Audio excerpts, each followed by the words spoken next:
Soy teniente del Ejército de Tierra, especializado en transmisiones, que para que alguien se haga la idea, ajeno al mundo militar, vienen a ser las telecomunicaciones militares. Y bueno, llevo prácticamente 12 años en las Fuerzas Armadas. Comencé mi andadura en las Fuerzas Armadas como soldado y bueno, tras casi 3 años como soldado, pues decidí dar el salto y convertirme en oficial del Ejército. Y bueno, desde entonces llevo casi 9 años, lo que pasa es que estoy ya suspendido en funciones desde el viernes pasado, o sea que bueno, ya estoy a la espera, ¿no? A ver qué pasa.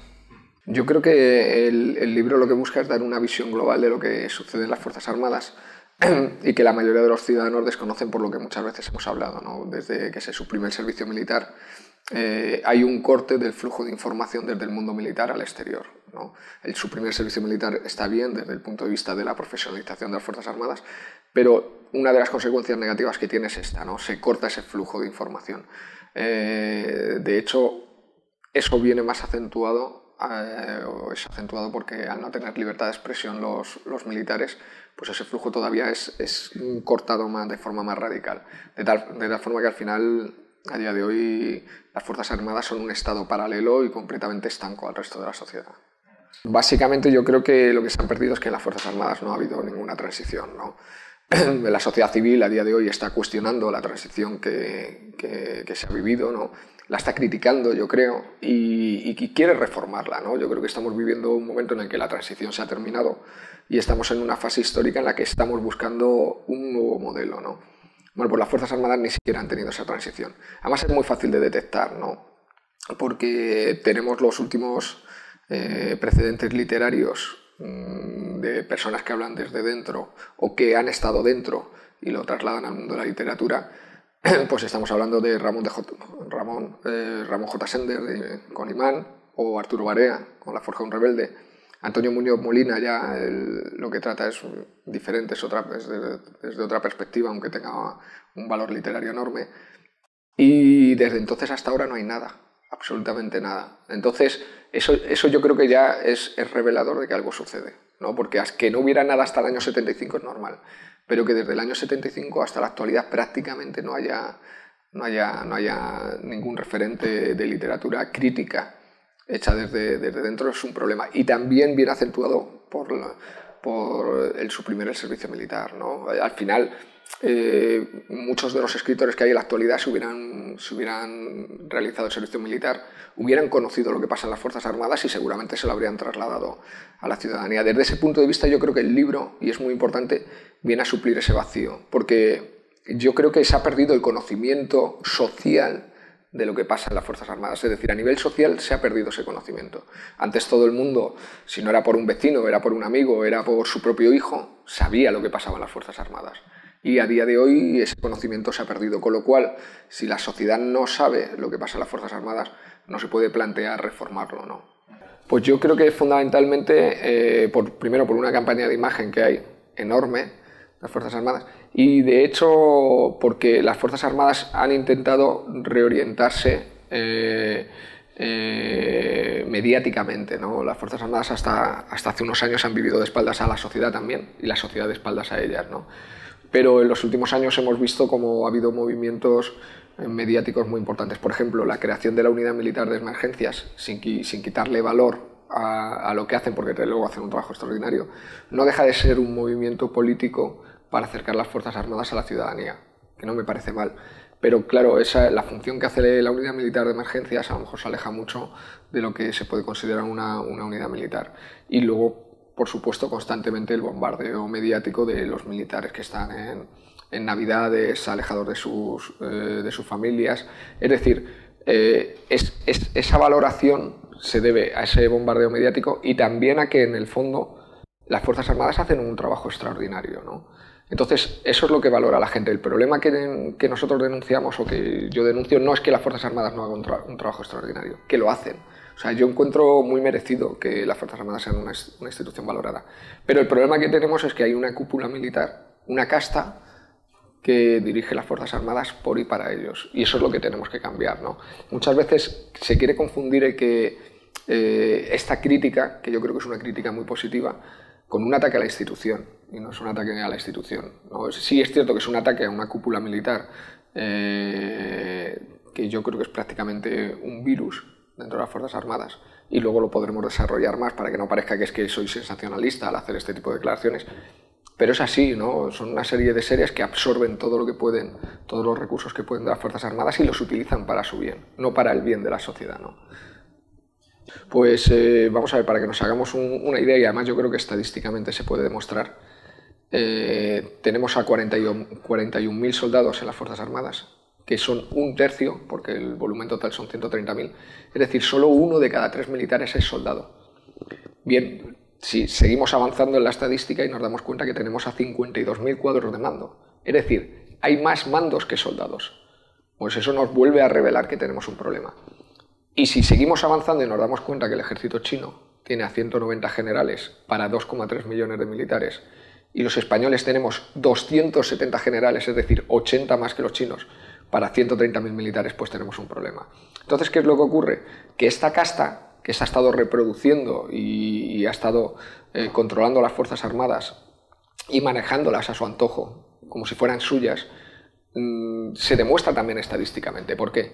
Porque tenemos 270 generales y probablemente nos valdría con 20. Tenemos 1.050 coroneles y nos valdría con 50. Tenemos casi 4.000 tenientes coroneles y nos valdría con 300. Entonces, obviamente, tenemos un problema, ¿no?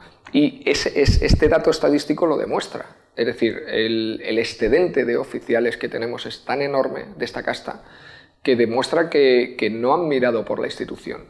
Porque si hubieran mirado por la institución, entraríamos dentro de unos parámetros numéricos normales, y no es así, ¿no? Tenemos que tener en cuenta que la deuda del Ministerio de Defensa es de 29.000 millones de euros, el presupuesto es inferior a 6.000 millones de euros y encima gastamos el 77% del gasto de este presupuesto anual en pagar al personal, ¿no?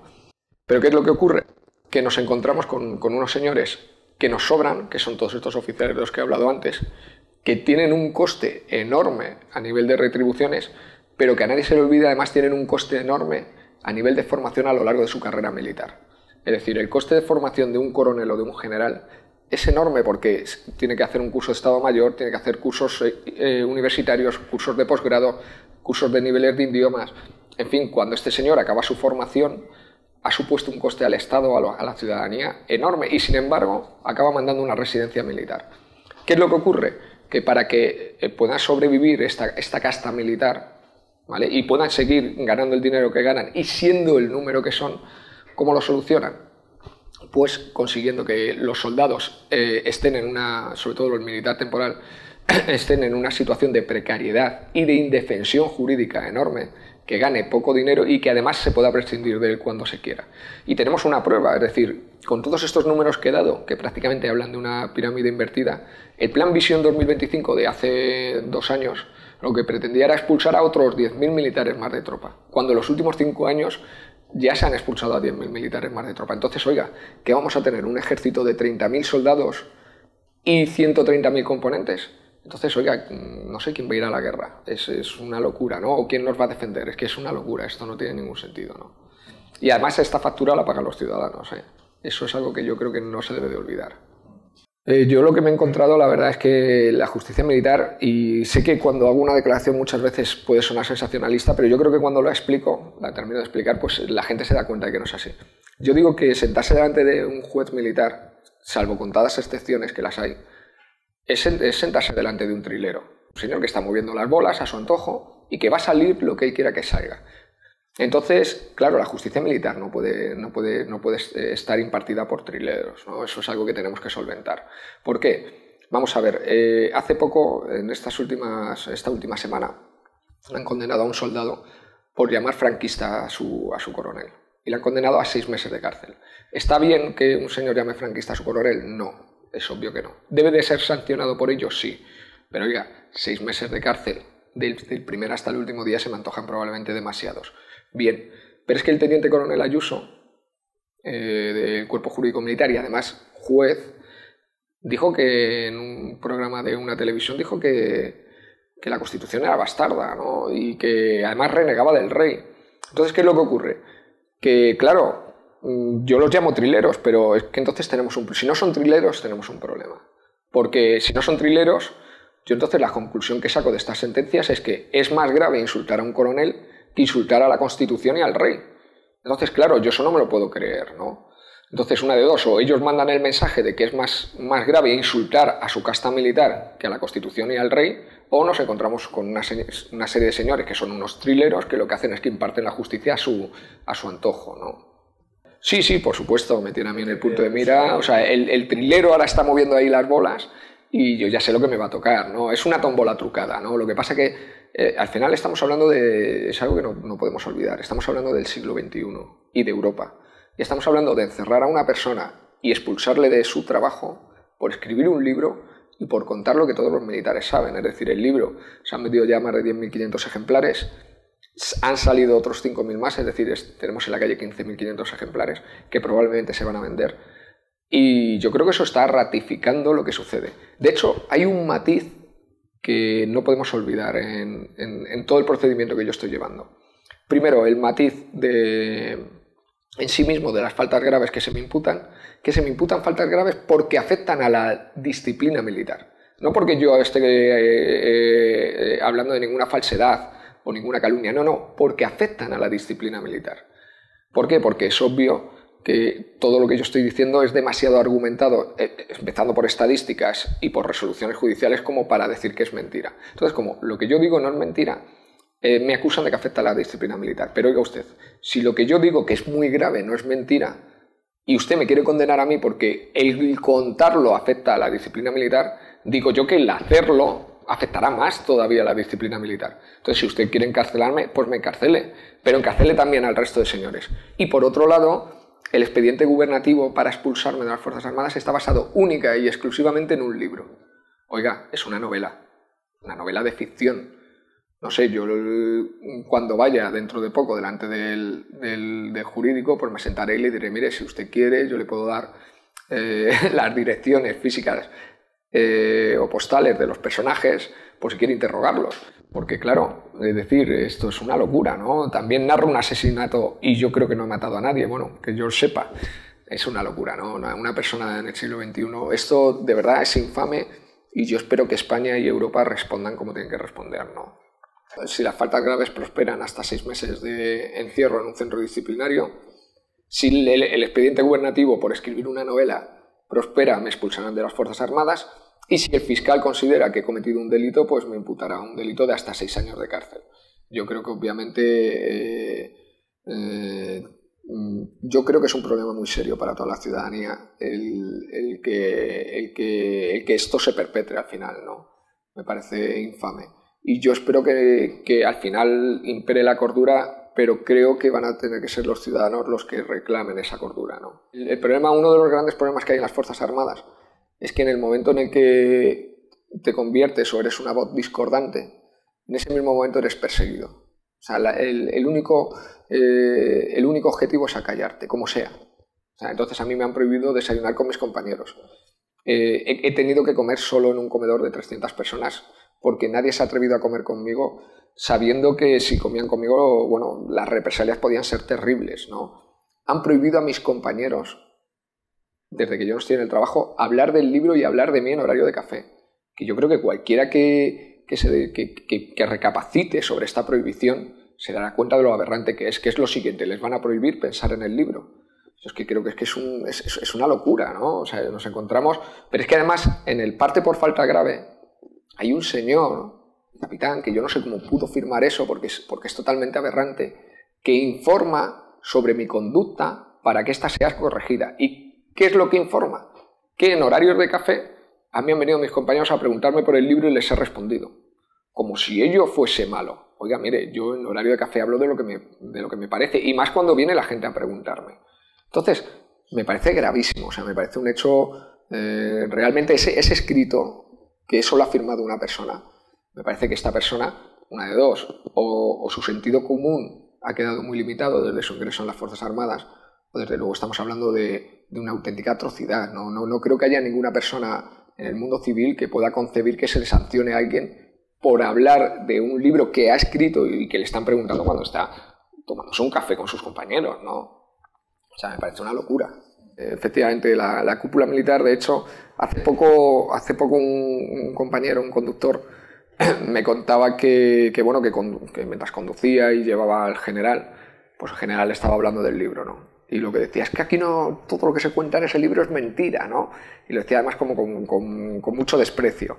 Pero claro, es que este señor, conductor, había llevado a su mujer a la compra, a los niños al colegio, tal. Entonces, claro, decía, ¿cómo puede ser este señor que diga que es mentira todo lo que se cuenta en el libro cuando prácticamente casi todos esos abusos y privilegios los ha cometido este señor conmigo, ¿no? O sea, es un poco surrealista. Entonces, claro, esta cúpula militar, que además es que estoy pidiendo que en el fondo pues sea reducida, porque son un coste para la ciudadanía y creo que es un coste que no nos podemos permitir en tiempos de crisis, ¿no? Y además es que sobran, ¿no? Nos faltan soldados y nos sobran generales, ¿no? y coroneles. Entonces, claro, ellos lo sienten como un ataque, ¿no? Cuando además, si ellos fuesen tan honorables como dicen y mirasen tanto por las Fuerzas Armadas, pues yo creo que no les importará sacrificar su carrera militar por el bien de las Fuerzas Armadas, ¿no? Ya que necesitamos unas Fuerzas Armadas sostenibles, pues a mí me gustaría que dieran ese paso, ¿no? Y luego la mayoría de los militares, claro, están a favor, plenamente a favor, ¿no? Porque, como vosotros sabéis, están sufriendo unas condiciones lamentables, una indefensión jurídica terrible, un sometimiento que es infame. Entonces, al final, la libertad es una necesidad demasiado humana, ¿no? Como para ser suprimida. Entonces, hay una necesidad de libertad en la mayoría de los militares enorme. Lo puedo decir claramente porque esto al contactar mucho con periodistas, con ciudadanos, con escritores, te preguntan porque muchas veces piensan que en las Fuerzas Armadas hay una u otra ideología. Entonces, en general, en las Fuerzas Armadas, quitando la cúpula militar, ¿vale? El resto tiene una ideología plenamente representativa de lo que hay en las Fuerzas Armadas, ¿no? Prueba de ello es que este libro y este movimiento es totalmente apolítico. Es decir, no es ni de izquierda, ni de derecha, ni de centro, ni de nada. Y además ha intentado politizar, porque la cúpula militar ha entendido siempre que politizándonos nos dividía, ¿no? Pero sí, esta cúpula militar en general es ultraconservadora. Tenemos que tener en cuenta que es una cúpula militar endogámica, que no ha sufrido transición. Entonces, por tanto, conserva ideologías y valores del siglo XX, no del siglo XXI. Pero el resto de los militares somos ciudadanos normales. Tendremos una u otra ideología y todas son respetables y yo creo que ese también es uno de los problemas que tiene la cúpula militar. Porque al haber quedado ellos como un reducto de la endogamia, pues claro, ahora se ven en minoría con respecto al resto de los militares y de los ciudadanos, ¿no? Mira, hemos tenido varios contactos, tanto con el Partido Socialista, como con UPyD, como con Podemos, con Izquierda Unida. Pero claro, es muy complicado. Por ejemplo, el pacto al que han llegado el PP y el PSOE, pues es infame, ¿no? Es totalmente infame. Es decir, es un pacto de espaldas a los militares, ¿no? Yo no me explico cómo estos partidos pueden estar dando la espalda a sus ciudadanos, ¿no? Independientemente de que los otros que hemos hablado, como puedes ver, UPyD, Podemos, Izquierda Unida, Vox, son partidos de diferente ideología, ¿no? Pero que el PP y el PSOE estén dando la espalda a sus ciudadanos me parece un error terrible, ¿no? Aquí tiene unos ciudadanos que son los militares, que necesitan unos derechos, unas libertades y que quieren cambiar su propio mundo, que es el mundo militar. Y creo que si el PP y el PSOE no escuchan a esta parte de la ciudadanía, la van a perder, ¿no? Y yo sé que a ellos básicamente solo les importan los votos, pero es que van a perder esos votos también, ¿no? Al final, los militares, como nuestros ciudadanos, hasta hace poco pues, han votado al PP y al PSOE de forma mayoritaria. Lógicamente, en las elecciones del 2011, el 75% de los españoles votaron al PP y al PSOE. Y dentro del mundo militar eso no fue diferente, ¿no? Pero claro, si estos dos grandes partidos siguen actuando de espaldas a los militares, se pueden encontrar que los militares tomen otras de las opciones que hemos hablado antes, que son de izquierda, de derecha y de centro. Y que les abandonen, claro. Como el resto de la ciudadanía creo que está empezando también a abandonarles. Entonces, estamos teniendo contactos con políticos, pero claro, hay algunos contactos que no son fáciles, ¿no? El PP no nos recibe, el PSOE, hay alguna parte del Partido Socialista que es sensible a intentar recibirnos, pero hay otra que les está costando mucho dar el paso y creo que se están equivocando, ¿no? Tanto uno como el otro. Por suerte, ya digo que he tenido mucho contacto a nivel político y creo que estamos sensibilizando pues, a la izquierda, ¿no? Porque el centro y la derecha yo creo que están sensibilizados, ¿no? Cuando uno va a hablar con un partido como UPyD, pues está muy sensibilizado con el mundo militar y con las reformas. Pero claro, cuando yo voy a hablar con políticos de izquierdas, pues claro, yo siempre oiga, es que yo no quiero que... De hecho, hay grupos antimilitaristas, ¿no? Y yo les digo siempre lo mismo. Les digo, mira, la sociedad es la que tiene que decidir el futuro del país y lo que quiere, qué tipo de fuerzas armadas quieren o dejan de querer. Pero mientras las tengamos, tenemos que tenerlas bien. O sea, a un soldado no se le puede hacer recoger colillas, a una madre militar no se la puede obligar a abandonar a su hijo para ir a una guardia. No podemos permitir que los generales, coroneles y tenientes coroneles estén dilapidando el dinero de los ciudadanos en clubes militares, en residencias militares, en viajes al extranjero. No se puede permitir que el ministerio se gaste 5 millones de euros en gabardinas con la que está cayendo. No se puede permitir que nos gastemos el dinero en campos de golf cuando necesitamos poner guarderías en los colegios. No se puede permitir que tengamos el excedente de oficiales que tenemos cuando estamos expulsando a militares de tropa que ni siquiera tienen la categoría de militar de carrera, que es lo que deberían de tener, ¿no? Entonces, cuando yo les explico todo el modelo, todo el problema que tenemos, yo creo que ellos se dan cuenta de que ya no solo tienen que luchar porque vaya más o menos dinero a defensa en comparación a educación o a sanidad, sino creo que se tienen que dar cuenta de que el dinero que entra en el Ministerio de Defensa debe ser fiscalizado, que es algo que a día de hoy no sucede. O sea, me parece sorprendente. ¿Y por qué no sucede?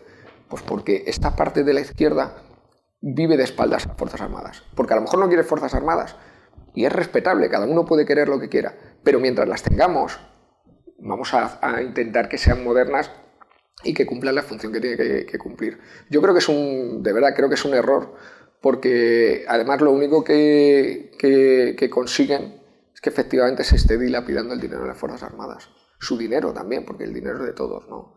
Y creo que su concepción del mundo militar debe de cambiar. Aparte de que de verdad creo que las Fuerzas Armadas españolas hacen una labor humanitaria encomiable y en la mayoría de las ocasiones jugándose su propia vida. O sea, de verdad, yo creo que este movimiento pide cambio, pide democracia, pide valores, pide una protección jurídica para el militar de tropa, o sea, para el militar de tropa y el soldado fundamentalmente, pero sobre todo también yo creo que es un movimiento que quiere poner en relieve la importancia de la labor humanitaria que hacen las Fuerzas Armadas. Y siempre digo lo mismo, ahí está Afganistán, ahí está Irak, ahí está Kosovo. Pregunten a esos ciudadanos, pregunten qué es lo que han hecho las fuerzas españolas. Y evidentemente, claro que ha habido o ha podido haber casos en los que no se haya actuado bien. Son muchos años y son muchas personas, ¿no? Como digo, siempre hay algún descerebrado en todos los colectivos. Pero el trabajo ha sido extraordinario, ¿no? Los militares no nos movilizamos y el colectivo que más se moviliza, que es el colectivo de izquierdas, por siempre el colectivo de centro y conservador, pues es menos proclive a manifestarse, a movilizarse. Pues claro, tenemos un problema. Si nosotros no nos podemos manifestar, no nos podemos movilizar, y el colectivo que normalmente suele movilizarse y arrastrar al resto de colectivos a movilizarse no se moviliza, pues claro, estamos en una situación de bloqueo terrible, ¿no?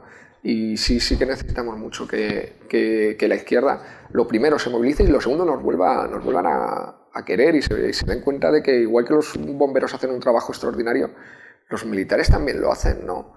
Y muchas veces me da mucha rabia, ¿no? Que no se ha valorado ese trabajo, ¿no? Que se nos vea como personas que se nos enseña a matar, ¿no? Y yo de verdad creo que las Fuerzas Armadas a lo que se nos enseña es a proteger, a defender. Y de hecho, nosotros no hemos hecho ninguna agresión invasiva a ningún país en los últimos 24 o 25 años. Y antes tampoco, ¿no? Pero nosotros vamos siempre, seguramente después de otros países que sí lo han hecho, y lo que vamos es ayudar, ¿no? Ese creo que es un problema. Y yo estoy seguro que si mucha gente de este colectivo supiese realmente lo que hacemos, más atrás del uniforme, mirase más atrás del uniforme, yo creo que nos querrían más y nos valorarían más.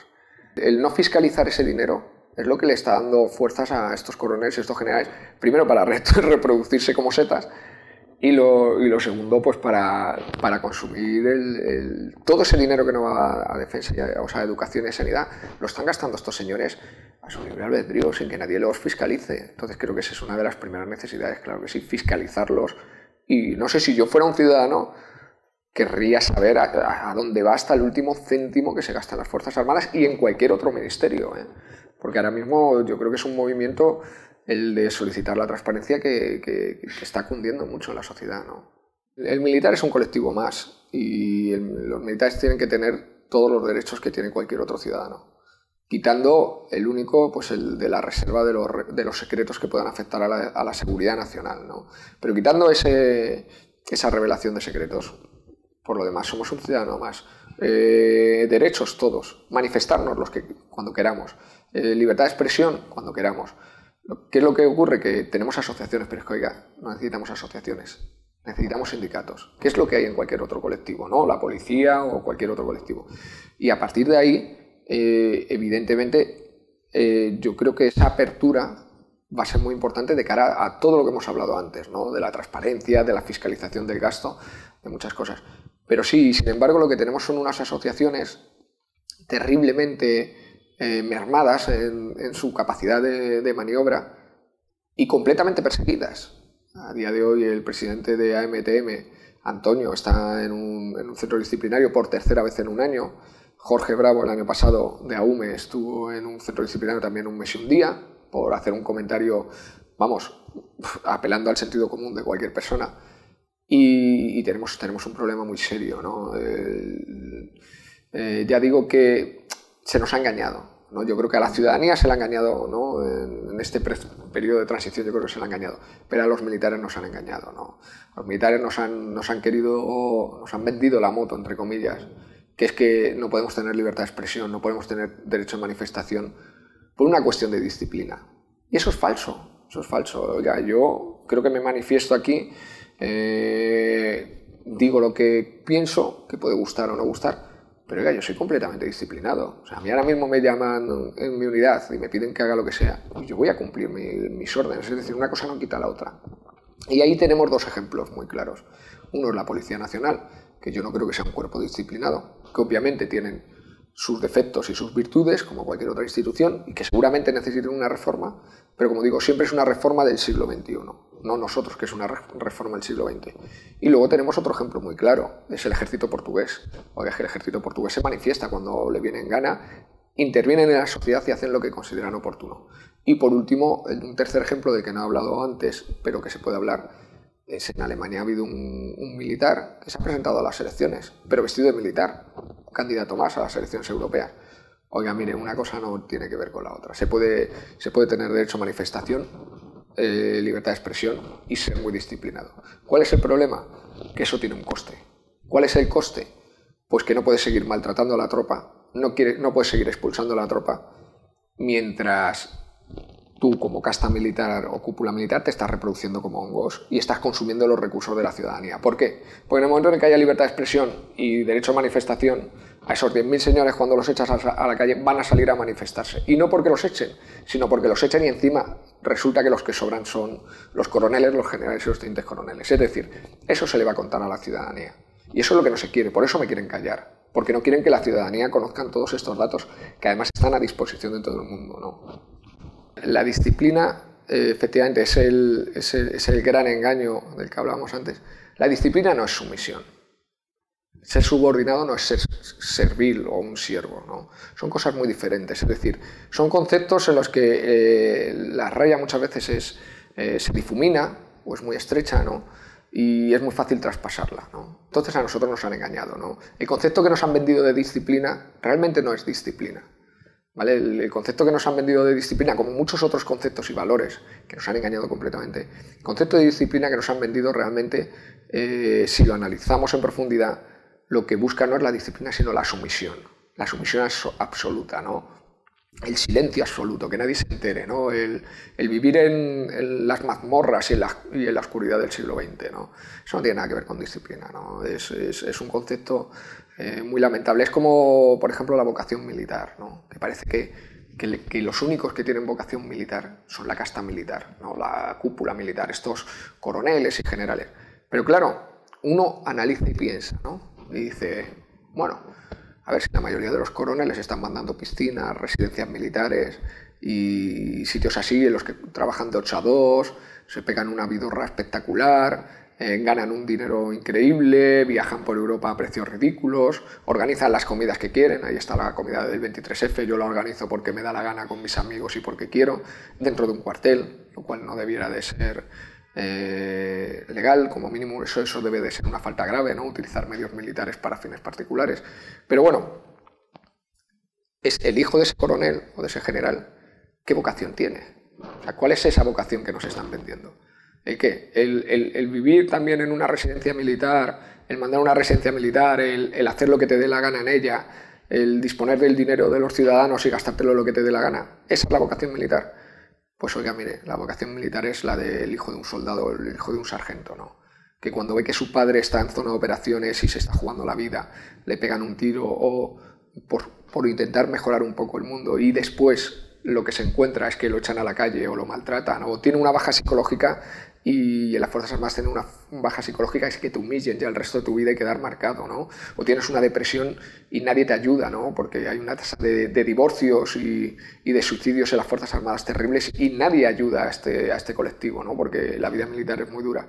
Pues yo creo que la verdadera vocación es ser hijo de un soldado o de un sargento y querer ser militar, eso es vocación, ¿no? Porque cuando ves cómo están maltratando a tu padre y aún así tú quieres seguir siendo militar, es que te tiene que gustar mucho, ¿no?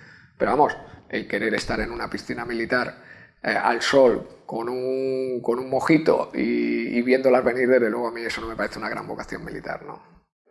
Yo creo que ves ese es otro concepto, ¿no? que ha sido secuestrado por una parte de la ciudadanía y se le han arrebatado al resto, ¿no? No, yo creo que el concepto de patria, el concepto de bandera, el concepto, yo creo que ha sido arrebatado a una gran parte de los ciudadanos. Y también ha habido una gran parte de los ciudadanos que han dado la espalda a estos conceptos. Yo creo que estos conceptos tienen que tener un sentido mucho más amplio del que tienen a nivel demográfico y creo que tienen que ser asumidos por todos.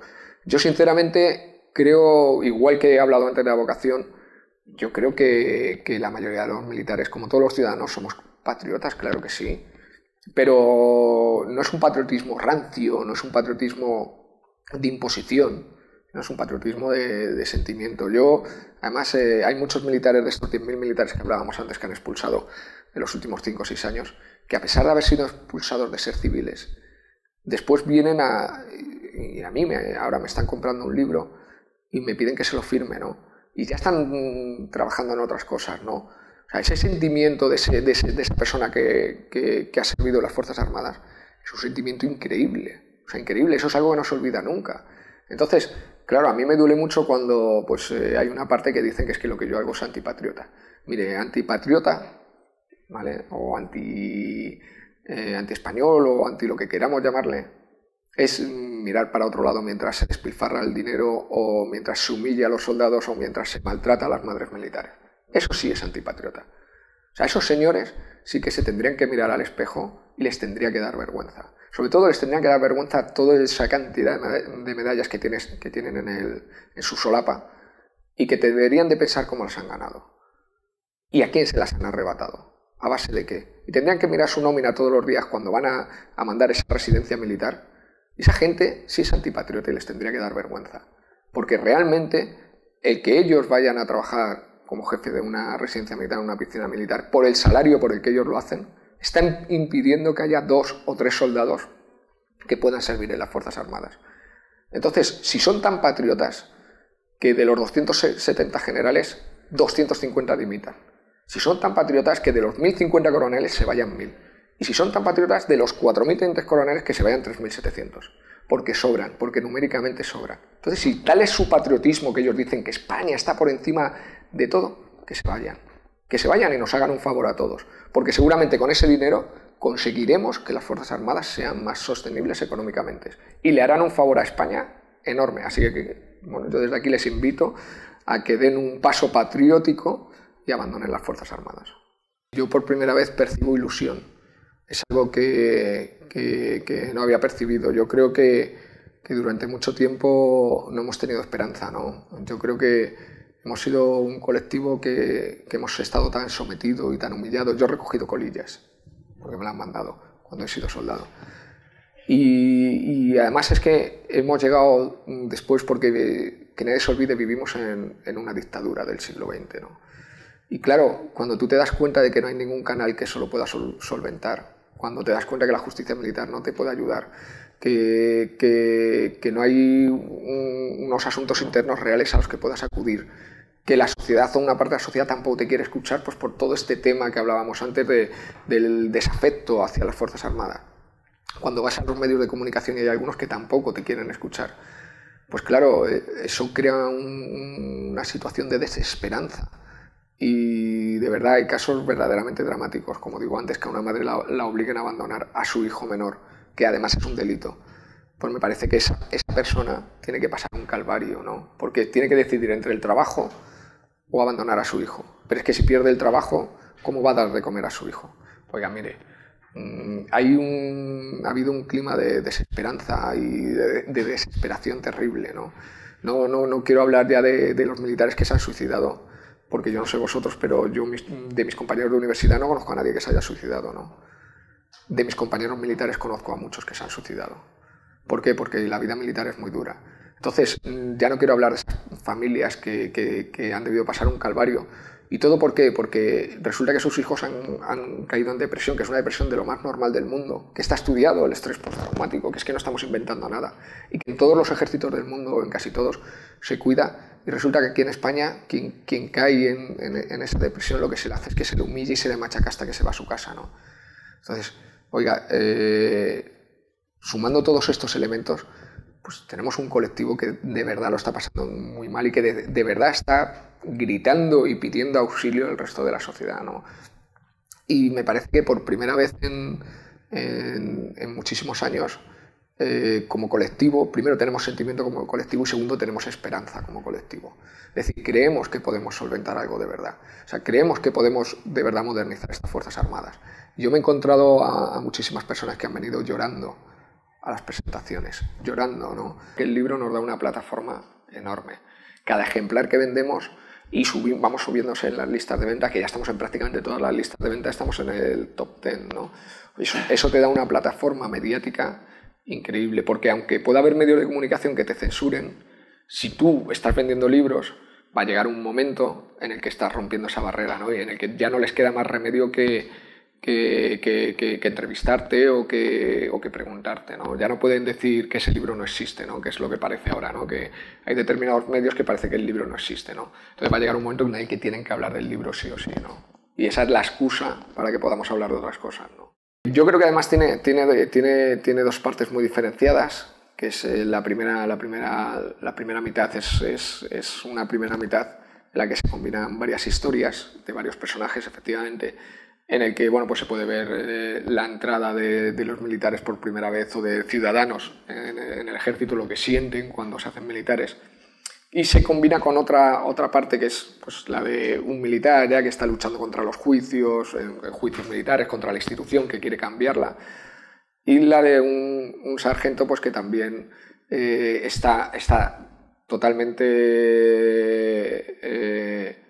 en disconformidad con lo que vive, pero que sin embargo pues intenta asumirlo de la mejor manera posible y que ello no le vaya afectando en su carrera militar, ¿no? Es un poco esos tres ejemplos, ¿no? Y justo más o menos a la mitad del libro los tres personajes se unen y ya aparece en escena pues bueno el conflicto bélico, que en este caso además, aunque está narrado en Afganistán y de forma muy ficcionada, pues sí que se narra una de las batallas más importantes en la que se han visto envueltas las Fuerzas Armadas españolas, que son la batalla del 4 de abril, que es una batalla prácticamente desconocida. Y que es lamentable, porque eso ya demuestra también, o revela también el nivel de desinformación que hay, ¿no? El nivel de hermetismo que hay en las Fuerzas Armadas. Es una batalla de la que tendría que haber películas, series, libros, y no hay nada. Porque además es muy heroica, ¿no? Y muy peliculera, que tiene una serie de ingredientes muy peliculeros, ¿no? Entonces, bueno, esa segunda parte es de mucho más entretenimiento, ¿no? De mucha más acción. Pero bueno, en general el libro quería cumplir esa fase. Primero que fuera más o menos leíble, muy fácil de leer, muy ligero, pero que tras ese vehículo ligero, atractivo, divertido, ¿no? Ese divertimento, pues se contase esa historia. Y yo creo que el libro tiene un valor enorme por juntar esas piezas del puzzle que hemos hablado antes, ¿no? Esa serie de noticias, de esas 11 páginas de enlaces que hay, que la ciudadanía ya ha leído, pero al leerlas como piezas sueltas de un puzzle no ha sabido interpretar la globalidad, ¿no? Entonces, por eso es tan temido el libro, porque junta demasiadas piezas de un puzzle, crea una imagen y sobre todo porque esa imagen además al leerse en un libro pues tiene una duración en el lector que yo, bueno, prácticamente diría que es para toda la vida, ¿no? No se les va a olvidar cómo son las Fuerzas Armadas, por lo menos hoy, ¿no? Entonces, creo que desde ese punto de vista el libro tiene mucho valor por el carácter global que ofrece y porque es la única fotografía, o una de las pocas fotografías que tenemos en las Fuerzas Armadas, desde los referentes literarios que hemos hablado antes, ¿no? Prácticamente no hay ninguna otra fotografía que haya trascendido, ¿no? Más allá de las que hace la cúpula militar, que desde luego siempre no tienen nada que ver con lo que el resto consideramos la realidad, o con nuestra realidad por lo menos, ¿no? Estoy convencido de que, igual que la mayoría de los soldados, suboficiales, militares en general, se van a sentir representados en los personajes, yo estoy seguro que la mayoría de los componentes de la cúpula militar se sienten representados en algunos personajes del libro. Y por eso duele tanto, ¿no? Porque al final el libro para ellos es casi como un espejo, ¿no? En el que se están viendo reflejados por primera vez en su vida, ¿no? Y se están dando cuenta de lo monstruosos que son, ¿no? Entonces creo que eso también hace despertar conciencias, ¿no? Yo espero que haya una parte de este sector que se den cuenta de que se han equivocado y que rectifiquen. Pero en general el monstruo lo que hace es apedrear el espejo. O sea, no se para a analizar la imagen que hay y a decir, a lo mejor tengo que modificar o cambiar algo, no. Lo que hace es que apedrea el espejo. Pero claro, es que apedrear el espejo yo creo que genera un problema mayor. Es que ya no tienes un espejo tan grande en el que te ves reflejado, pero tienes miles de espejos en los que son mucho más pequeños pero te ves reflejado. ¿Y ahora cómo solventas ese problema? Yo creo que ese es mucho más complicado. Y esa es una también de las características que hacen que este libro sea tan perseguido, ¿no? El hecho de que tantos miembros de la cúpula militar se vean reflejados en él hiere mucho, porque son personas que han vivido y que le han contado a sus ciudadanos, a sus vecinos, a sus amigos, pues que eran personas honestas, que eran personas honorables, que para ellos la patria, España, en fin, todos estos valores. Y claro, cuando sus vecinos lean este libro, se den cuenta de que, bueno, pues en nada va a haber 15.000 militares que lo van a certificar o avalar de alguna manera al comprarlo, pues claro, todos estos amigos, estos vecinos y estos familiares de estos coroneles, generales y tenientes coroneles les van a preguntar, oye, ¿es verdad lo que pasa en el libro? Claro, yo creo que eso duele mucho, ¿no? Porque van a tener que mentir. No les va a quedar otra opción que decir que lo que pasa en las Fuerzas Armadas es mentira. Pero los datos son reales, ¿no? Que son 270 generales y sobran 250. Eso es pura estadística, ¿no? Que sobran 1.000 coroneles de 1.050 es pura estadística y que sobran 3.700 tenientes coroneles de 4.000 es pura estadística. Eso no se puede negar, ¿no? Entonces, claro, explicarle a sus ciudadanos que aunque sobran ellos siguen y que a costa de que ellos sigan hay 29.000 millones de euros de deuda, pues yo creo que, en fin, igual hay vecinos suyos que no les miran igual, ¿no? En principio me está juzgando el general de la JCISAT y no tiene potestad para hacerlo, porque realmente sí, efectivamente, solo te puede juzgar un general de la fuerza. En este caso, el general que me tendría que juzgar es el GEME, pero me juzga el general de JCISAT, que es de apoyo a la fuerza. Pero bueno, da lo mismo, como en el mundo militar da lo mismo. Pueden hacer lo que quieran, pues que hagan lo que hasta ahora han podido hacer lo que han querido, ¿no? Yo espero que toda esta situación que sí que ayude a despertar a una gran cantidad de ciudadanos, que creo que ha llegado la hora de decir basta y de tomar cartas en el asunto y sobre todo de fiscalizar el gasto. Aunque ya no hagan otra cosa, que fiscalicen el gasto, por lo menos.